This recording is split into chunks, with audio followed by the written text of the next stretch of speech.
அதிமுக சார்பில் நடைபெற்ற ஆர்ப்பாட்டத்தில் பேசிய அக்கட்சியின் நிர்வாகி சிங்கை ராமச்சந்திரன், துணை முதல்வர் உதயநிதியை கடுமையாக தாக்கி பேசியுள்ளது திமுகவினர் மத்தியில் அதிர்ச்சியை ஏற்படுத்தியுள்ளது. முதலமைச்சருக்கு இருக்க தனி அதிகாரத்தை பயன்படுத்தி அதுக்கு முன்னாடி வரைக்கும் வெறும் 5 பேர் தான் அரசு கல்லூரிகள் இருக்கும் மாணவ மாணவிகள் அந்த ஸ்டெத்தஸ்கோப்பை தொட்டு பார்த்துட்டு இருந்தார்கள். அடுத்த ஆண்டில் இருந்து 650 பேர் குப்பனின் மகளும் சுப்பனின் மகளும் சாதாரண வீடு கட்டுறவங்களும் ரிக்ஷாக்காரர்களும் தொழில் பண்றவங்களும் பூவிப்பவர்களும் குப்பனின் மகனும் சுப்பனின் மகனும் இதுவரை தட்டுக்களை மட்டும் தொட்டுக்கின்ற அந்த 10 கைகள் ஸ்டெத்தஸ்கோப்பை தொட வைத்த ஒரு நாள் அந்த நாள்.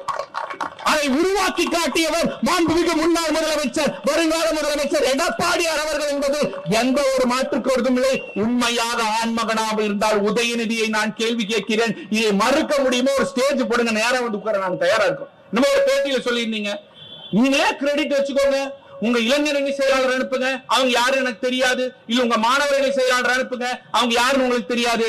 ரசா உதயநிதி, நீங்க உங்க தாத்தா பேரை அப்பா பேரை வச்சு இளைஞரணி செயலாளரா வந்திருக்கீங்க. எங்க கட்சியில் இருக்கிற இளைஞரணி செயலாளரா இருக்கட்டும், எந்த அணி செயலாளரா இருந்தாலும் கட்சி உணர்வோட உழைச்சி வந்தவங்க. அப்ப பேரு தாத்தா பேருக்குனால உங்களுக்கு வரல. நான் கேட்கிறேன், இப்ப கேட்கிற இளைஞரணி உதயநிதி ஒரு ஸ்டேஜ் போடுவோம் வாங்க. நீட்டை பத்தி பாயிண்ட் பை பாயிண்ட் நான் சொல்லியிருக்கேன். இந்த சொன்ன பாயிண்ட்ல ஏதாவது தப்பு இருக்கா நேரடியா பேச தயாரா வாங்க பேசுவோம். இப்போ உதயநிதி ஸ்டாலின் அவர்கள் வருவாரா அப்படிங்கறது பார்ப்போம். இதுல எடப்பாடியார் என்ன பண்றாரு? 7.5% ஒதுக்கீடு பண்ணிட்டு அப்ப என்ன யோசிக்கிறாரு? 200 சீட் இருந்ததுன்னா 15 சீட் தான் கிடைக்கும். 7.5%.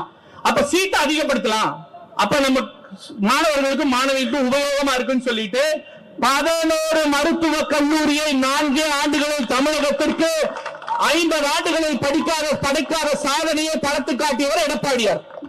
பண்ணி முடிச்சு இன்னைக்கு வரைக்கும் 3600க்கு மேல இருக்கவங்க இந்த விஜய் டிவில கூட ஷோ எல்லாம் நடத்துறாங்க, நிறைய டிவில. அதுல போய் பாருங்க, டாக்டர்ஸ், ஏழை குடும்பத்தை சார்ந்த டாக்டர்ஸ் வச்சு மட்டும் ஒரு ஷோ நடத்திருப்பாங்க. ஒரு வருஷத்துக்கு யோசிச்சு பாருங்க, அரசு கல்லூரியில இருந்து 5 பேர் தான் டாக்டர் ஆயிட்டு இருந்தாங்க. இன்னைக்கு 650 பேர் வருஷத்துக்கு ஆகுறாங்க. இப்ப வரைக்கும் 3600 பேர் ஆகிருக்காங்கன்னா இது ஏழை எளிய மக்களுக்கு ஒரு மிகப்பெரிய வரப்பிரசாதம். செய்திகளை உள்ளது உள்ளபடி தெரிந்து கொள்ள ரெஃப்ளெக்ட் நியூஸை சப்ஸ்கிரைப் பண்ணுங்க.